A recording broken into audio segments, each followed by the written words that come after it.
Okay, so last night, Clay and I had the pleasure, I would call it the pleasure, I'm not exactly sure what he thinks of it, the pleasure of watching House, the 1977 Japanese horror comedy psychedelic episode of Scooby-Doo. um, I'll go. I have no notes for this. I didn't write anything down. This is super off the cuff. Oh my god, there's so many things I want to talk about. So I'll say this first. I'm just gonna go and say full spoilers for the film. Number one thing I will say is go see it if you have any interest at all in watching this movie, whether you know about what it's about or kind of its visual style or anything. If you have any interest at all, go see it. Next month is October. It's Halloween. If you want to watch if you're looking for just a true horror movie, like you're going to be scared and terrified, there will probably be some moments from this that might do it, but overall, probably not. But I think it's still like a pretty decent October movie to watch. A few years ago, the Konosuba movie came out. And there's a review. To this day, I'm still not 100% sure if this is a pure meme or if this is a real review. But I actually, unfortunately, I don't remember his name. But it's the screenwriter of Pulp Fiction left a review of the Konosuba movie and said, "This movie is why cinema exists." It's something to that effect. And genuinely, like, no bullshit, that's kind of how I feel about House. I'm not gonna say it's the best movie I've ever seen, or like, oh, this is my favorite movie now. But it's the kind of movie I watch and go, this is why we have movies. For just a director to say, this is my artistic vision, and this is what I want to do with it. And I'm gonna go balls to the wall and make it happen. You could have House as a book, and you would still get the basic story, you would probably still get the same kills, but it wouldn't be the same. Apparently there's a radio drama, and from my understanding, and I'll admit, I haven't like really gone deep and done my own research, that's a pretty surface level understanding of the making of the movie, is that Jaws had come out, did super well, because Toho did this movie, Toho was like, we kind of need our own Jaws. So they went to the director who was experienced in making commercials and said, we need to make our own Jaws. What can you do for us? So he went to his daughter, who was like 11 or so, and was like, okay, they want to make a horror movie. They want to make a Japanese version of Jaws. And I don't want to just make a shark movie or a monster movie, so he asked his kid, like, what are some things that you're scared of? And that was the inspiration for a lot of the shit that happened in the movie. Apparently, he wasn't attached to direct, because no one in Toho, like, in-house really wanted, no pun intended, but no one really wanted to direct it because of how fucking weird it was. Apparently the screenwriter writing it was like, this movie's fucking weird and it's never gonna get made. And at expected, like, yeah, it's gonna take they're probably gonna deliberate on it for a few months and then go, we're gonna reject it. And apparently it was greenlit in just a few hours. Apparently the composer thought it was supposed to be a more, like, serious film and composed it as such, at least the main theme,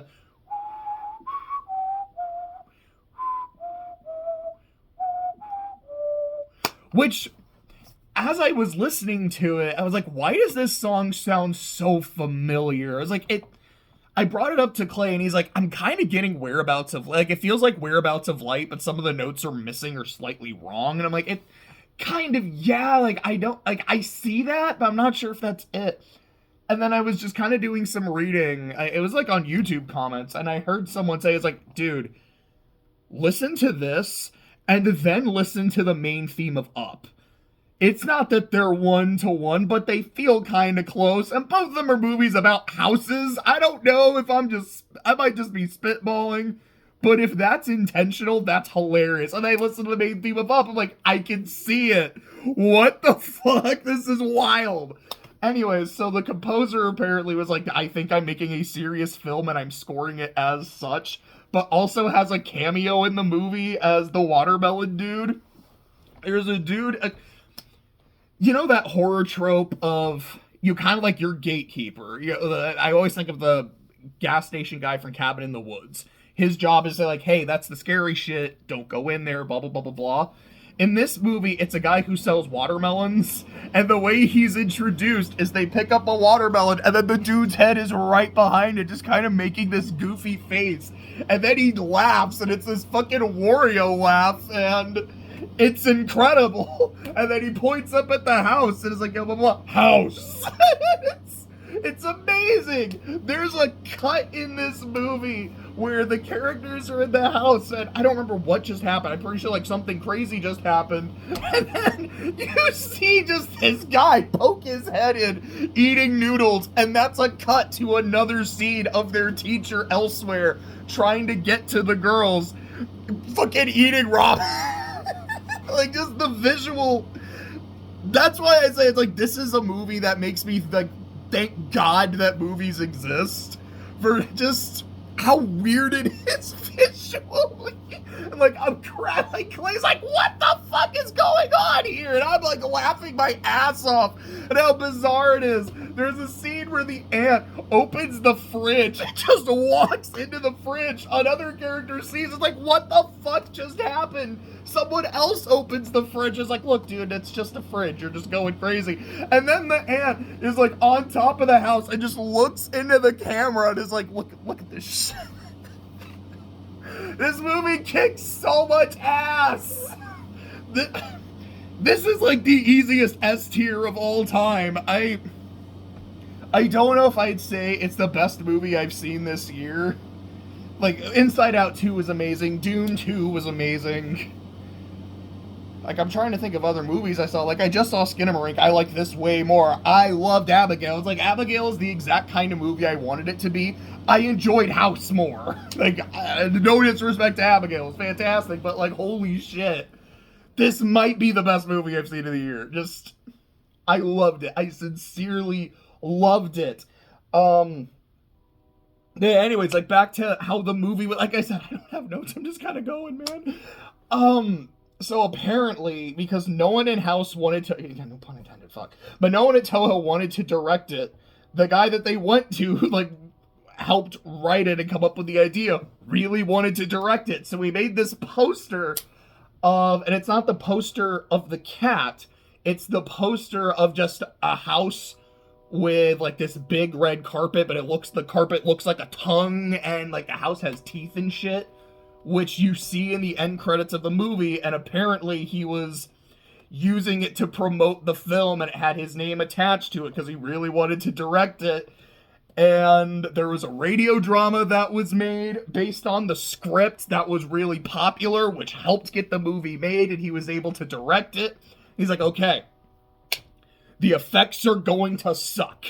I want the effects to look really fake, really cheap, really childlike. Like, this is something a kid would think of and would do, because that's the feel I want to have of the movie. Because, because it's, like, inspired by things his kid was afraid of. And I just brought up Skinamarink. I'm gonna compare the two. Not, like, super hard. Both are movies with their own visual styles and unique presentation.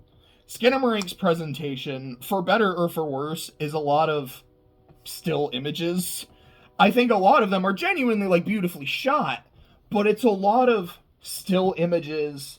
We're gonna sit here for a bit to kind of try to soak in the atmosphere. House, and it's also, like, a very dark film. Like, a lot of times you don't know what the fuck is going on because you can't see, which, granted, does, add to that primal fear of the dark and being alone and being vulnerable. House is a very colorful film. You see a lot of shit in this movie, and the camera is very dynamic at a lot of different points. Like, there's this one scene where there's 4 girls sitting around a piano. There's a girl playing it, a girl sitting next to her, and then 2 on the yeah, opposite ends. And you'll just, and the camera will go, whoop, let's talk to you. Whoop, here's you. Whoop, here's you. Whoop, here's you. And it does it like a few times. And it's, again, like, there's a scene where the aunt walks into the fridge and then is just, like, looking at the camera winking. It feels like it is this very, it's not an animated film, but it's a very animated, like, and there's this energy to the movie, and it's like you can feel how much everyone had a blast making it. And I love that. Both movies feel like they are supposed to evoke this childlike sense of terror. In Skinamarink, it is that, it's shot from the perspective of a small child. You're alone in the dark. I mean, both of them also take place being stuck in a fucking house. I guess there's that too. Which I'll talk about that. We'll talk about that more when I get to the plot. But it's shot from the perspective of a child in the dark, not really knowing what's going on, because as a child, you are very often in the dark when it comes to more adult things and shit like that. That's the way you're kind of protected, is by not knowing things, but also the not knowing can make things a lot scarier. And then you've got this movie where the way they evoke the childlike sense of fear is like, this is the kind of shit a kid would be afraid of. Like, I don't know, a piano coming to life and eating you. And there's literally a character is talking about a piano and how she wants to go play it, and then the aunt, I don't remember what she says, but she kind of said, like, oh yeah, there's a piano over there, and it kind of starts, like, giggling to herself and smiling at the camera, and Clay and I both agreed, like, okay, that piano is probably gonna come alive and eat her. Wait, if that happens, like, is this where Mario 64 got it from? And then later in the movie, that's exactly what fucking happens, and we were both like, holy shit, I think this is where Mario got it from. And it's, like, the goriest thing in the movie. And it's also, it's so House, the way it happens, the way it visually happens. Like, she's playing the piano, and then at one point she's like, ow! I feel like it bit me. And then later she plays it again, not because she wants to, but her friends are like, hey, the mood's kind of fucked up. Can you play the piano? Dude, I don't want to play that piano, please. Okay. And then she starts playing it, and her fingers get kind of sucked into it, and then she pulls them out, and then her fingers are like nubs. She's just, oh, my fingers are missing. Boom! And then her hand is gone, and then she just starts screaming, and then she's getting pulled into the piano, and you see, like, her legs are out, but then her, like, head and her hand is up, and then the piano slams down, and her hand goes flying, and her friend is screaming and freaking out, and then the girl getting eaten by the piano is then watching herself getting eaten by the piano and sees her legs flopping around and goes like, ooh, how indecent. It's so weird, and it's awesome, and what the hell?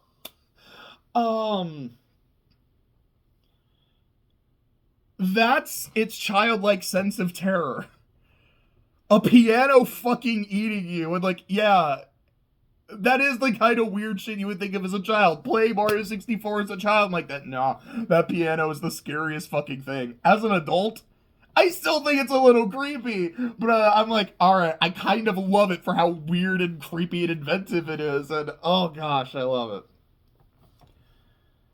Something I talked about when talking about Skinamarink is I think the movie's a little too vague for its own good. Me personally, I'm not a huge fan of narratives that are like, hey, we're gonna give you just enough. And it's a Hansel and Gretel kind of movie, so I'm intentionally gonna be using the phrase, we're gonna give you just enough breadcrumbs to follow that you can maybe try to piece together what the hell is happening.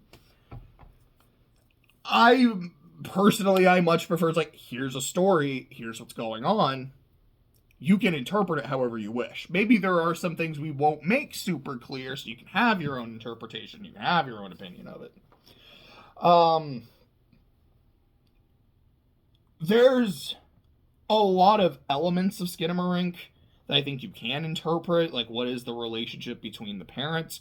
Are the parents actually there? Is one of them the entity? Did the entity take them away?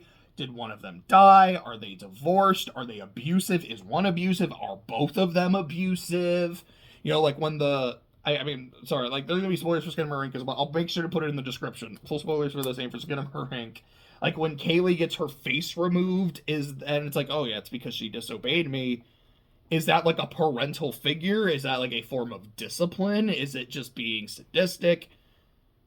Is this all like a nightmare that Kevin is having because he fell down the stairs and his head's kind of fucky?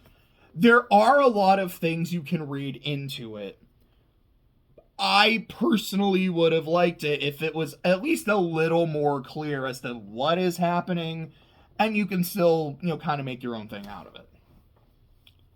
This is a movie that I think is exactly what I'm talking about. Your basic plot is very laid out. So you've got your 7 main girls, who are basically your 7 dwarves. Okay, I'm going to make sure I can name the 7 dwarves, and then I'm going to name the 7 girls. Doc, Happy, Grumpy, Sleepy, Sneezy, Dopey, Bashful. Got it. Our 7 girls. Gorgeous, Fantasy, Mac, which is short for stomach, like Stomac, Melody, Sweet, Kung Fu, and Professor. So I got my 7. We're good. So like your 7 dwarves, like here's your 7 characters. They go to the house. They're all like kind of trying to take care of it and like trying to have a good time, but not be total assholes. Which is the thing I noticed about the movie. It's not like, all right, here's your 7 teenagers. They're just a rambunctious bunch of shitheads that you're just expecting to die. I mean, you're expecting them to die. You're like, no, they all seem pretty likable. I don't want to see them get devoured by the house, but tough shit, I guess. But they also, as you kind of tell, like they all have their nickname. Yeah, they all have their nicknames, which is this is kind of your one big personality trait. And for a lot of them, it's what gets them killed, at least to some degree. And I do find that really interesting. So, anyways, Gorgeous is she's the main character, but Fantasy is the final girl. But Gorgeous's dad is getting remarried, and she doesn't like it. I wasn't as sure does she just have an issue with this woman in particular and finds her kind of weird, or is it more just, I don't like the idea of my dad remarrying at all, and I think it's more the latter. So she writes a letter to her aunt from her mother's side, asking if she and some friends could come to visit, and then her aunt's like, oh, you know, I'm so happy that you wrote me. I've been waiting for you to visit for such a long time, because I only met once when she was a kid. And, like, yeah, bring your friends, it'll be a great time. So Gorgeous, her 6 friends, and her cat go to visit the aunt in the countryside, and she gives them the backstory, which is this, like, silent black and white movie that the characters are watching and commenting on, even though they clearly aren't able to watch the movie. It's like, that's the kind of movie House is. I love it. The short version of her backstory is she was engaged to be married during World War II, or it was either like during or right before. Her fiance got drafted, and he died during the war. He promised he was going to come back, and so her thing is, you know, I've been waiting in the house for him all this time because he promised. She didn't get married. She wanted to get married. Her sister got married. And what you find out later is the aunt's bitterness and resentment and frustration that she didn't get married, but all these other people were able to get married, caused her... This is where I'm a little unclear, but I like it, because, like, alright, there's a little bit of room to interpret. It's either she died and she's a ghost, she's still genuinely alive, but is a witch, or she died and it's not necessarily like she herself came back as a ghost, and it's more just the house itself is this evil entity. But some combination of her, the house, and the cat have, like, fed off of that bitterness and resentment. So any unmarried woman that goes into the house, they kill. Which is kind of interesting. It's like, well, she didn't get married and they're not married, so wouldn't she be more upset about married women? But I think it's also like, like you're young, you have your whole life ahead of you. I don't have that anymore. You have the potential to get married. I will never have that because my lover never came back for me because he probably died. I'm taking this out on you and I'm eating you. In some cases, kind of literally. We'll get to that. We'll get to that when we get to the kills. Gosh, I want a kill count on this episode, or like on this movie so bad. I woke up really early this morning because one of the dogs was barking at like 5:30 to go outside. I'm like, I'm not falling to sleep. So I watched their podcast episode on it. I had a lot of fun. That's where I got a lot of the information I got on the making of this film. So shout out to James and Chelsea in particular, because it sounds like she's the one that really did the research on it. And if all that's true, like, it's so fucking interesting. But, anyways, where was I? Plot. Aunt, she's a witch or just part, like, an entity, like an avatar of the house itself that came to life after this woman was bitter and resentful and died in it. I keep using that phrase. Like, let's take a shot next time I say bitter and resentful. That point doesn't count because I was establishing the rule. And then Gorgeous and the Seven Dwarves start getting killed in the house. They don't find out all that shit about the aunt until way later, though. So, the girls are in the house. So I'm going to go character by character. I'm going to go in death order because that's kind of how I can easily keep track of it in my head. So the first one is Mac. Her thing is she's the girl that likes food. She likes to eat. She gets killed off screen because she buys a watermelon from Wario and they're not able to fit it in the fridge, so the aunt suggests, you can just put it in the well, and like the water in the well is cold enough, it'll kind of keep it okay. And at one point she's like, I'm gonna go get the watermelon, I'll be right back, and she doesn't come back. So then Fantasy goes to check on her and is pulling the watermelon up from the well, and instead of the watermelon, it's Mac's severed head, like pretty cleanly severed. The head then comes to life and starts like fucking with her and bites her on the ass. So Fantasy runs back into the house screaming, crying, freaking out. Whenever the other girls go there, there's no head. They just pull up the watermelon. So they eat the watermelon. And before this, the aunt mentions to Mac, like, hey, you have like a really nice body. It looks like it'd be really good to eat and taste. They're like, okay, that's fucking weird. So, when they're eating the watermelon, the aunt looks at Fantasy, and the watermelon in her mouth turns into an eyeball, and she smiles. I think she winks, and then it turns back into being watermelon. So Fantasy is fucking horrified. The implication is, she either turned Mac into a watermelon or just made the actual watermelon look like Mac's head. There's another point where they're like, let's leave like a big slice for Mac when she comes back. And then the watermelon starts moving and like there's this muffled laughter coming from it, which, okay, so that's our first death. And it's one of those where I'm like, okay, the fact that she like died off screen, like, all right, that's okay. But what they do with it later, I'm like, okay, no, you made this a really cool kill. The next one is Sweet, who's, I guess, just kind of like the nice girl who likes cute things. She's trying to find bedding for, like, the futons and the mattresses, and she finds this, like, suspended doll that kind of looks like her and is wearing similar clothes. And Clay and I are both like, nope, don't want to see this, don't want to deal with this. So she gets, her death is a two-parter. So what happens is you see, like, all the bedding, like, the mattresses and the sheets are just, like, coming to life and hitting her and piling on her, and Fantasy sees this because she's the one that sees all the fucked up shit and is trying to, like, get her friend, like, she's trying to get into the room, but she can't. She tries to get her friends, but they're helping Melody because she got bit by the piano. Not fatally, but bit by the piano.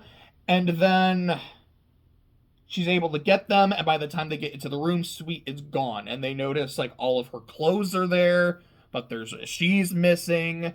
I did skip Gorgeous, because Gorgeous' thing happens before this, but she's not dead, but I think it counts, so I'll get to her right after Sweet. And then you also see the doll, and the doll is also missing all of its clothes. The next time you see Sweet, I think it's fantasy. It might have been someone else might have been there. I think professors are there. I don't remember where Kung Fu was.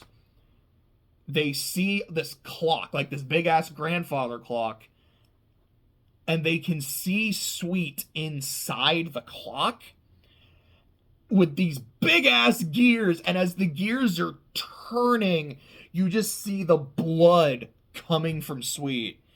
And after enough gears and enough blood comes from the clock, she's just gone. And it's so cool.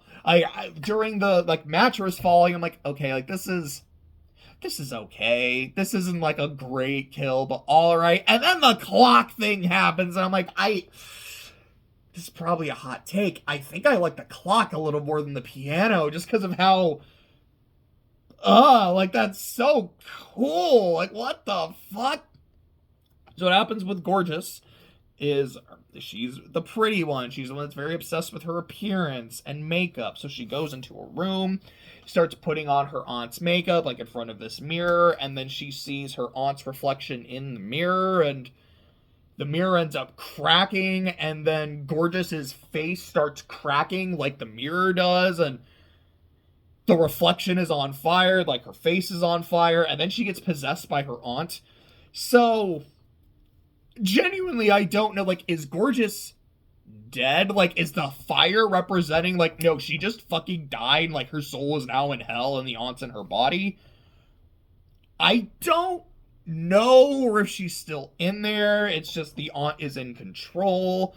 But that's what happens to her. And then there's a point, I think it's after this, that Gorgeous leaves the house, and then, you know, all the doors shut, the windows locked. There's a scene where they're, like, running to the end of a sliding door, and then the door, like, just keeps sliding down every time they move to keep them from going, and it's really fucking cool. At this point, Gorgeous is trying to put on the, like, wedding attire, because now that she's a young woman, she can actually do that shit now. So now we're left with 4 characters. The next one we lose is Melody, who's the music lover, and that's when she gets eaten by the piano, and I'm like, okay, I love the clock, because, like, fuck, that's really cool. The piano is probably the best kill in the movie, though. I think even James is like, alright, like, this would be the golden chainsaw of the movie. For, again, like, there's the creativity of getting eaten by a piano, there's how weird it is visually, like, the whole movie, I guess not, like, the entire movie, because there's points that feel relatively normal. Not many. Most of it is in the first, like, 10 minutes or so. There's points in most of the movie feels like what I imagine a bad trip on a psychedelic is like. And the piano scene is, like, 100% what I imagine a bad trip on a psychedelic is like. It's violent, it's weird, you're seeing shit happen to you, and you're screaming as it's happening to you, but also looking at it and going, huh, that's weird. Ah! That's kind of how it is, that's how it's presented. It's awesome. After that is Kung Fu, who does the fighting and is the cool one. There's this theme that plays like whenever she's like flipping and fighting shit that's flying toward her. So at this point in the movie, when it's just the last 3, Professor is reading the aunt's diary and is like, oh, okay, she's this vengeful spirit, blah, blah, blah, blah. The cat is helping her with shit, and there's this painting of the cat that ends up going like, rah! And it's the actual like poster of the movie. Like, oh, we have to destroy it because that's what gives her power. Sure, dog. So Kung Fu starts trying to fight it, and then a ceiling lamp, like, falls on her head, and I guess, like, absorbs her and or electrocutes her, and as that's happening, she sees the spirits of her friends who have already died, and this kills her, like, she's fully absorbed. Then her feet come out of the ceiling lamp, fly toward the picture of the cat, and kick it and, like, destroy it. Now there's, like, blood flying out of it. And after they do that, then you see Gorgeous right behind it, and then blood starts, like, falling out of her. And then Kung Fu's leg goes into, like, a chest of drawers, gets, like, swallowed, and then blood starts flowing out. It's awesome. So it's just Fantasy and Professor. Professor is still trying to read, but her glasses fall off and she can't see without her glasses because this is an episode of Scooby-Doo on crack. And she falls into, like, this river of the blood from the portrait. And her clothes end up coming off and she's, like, kind of swimming in it. And then she dissolves.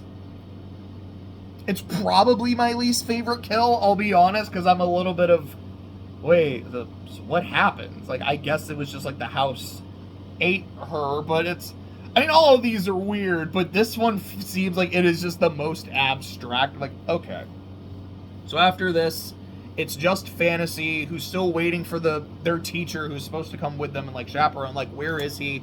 I need him here. I love him. I hope he comes saves me. And she sees Gorgeous and, like, swims and paddles over to Gorgeous. And you can see in the reflection of, like, the blood water, it's the ant. And then when she's, like, cuddling Fantasy, I think you still see the ant's face. And then she's just like, Mommy, like, I'm so scared. She's like, it's okay. It's okay. And then it cuts to the next morning.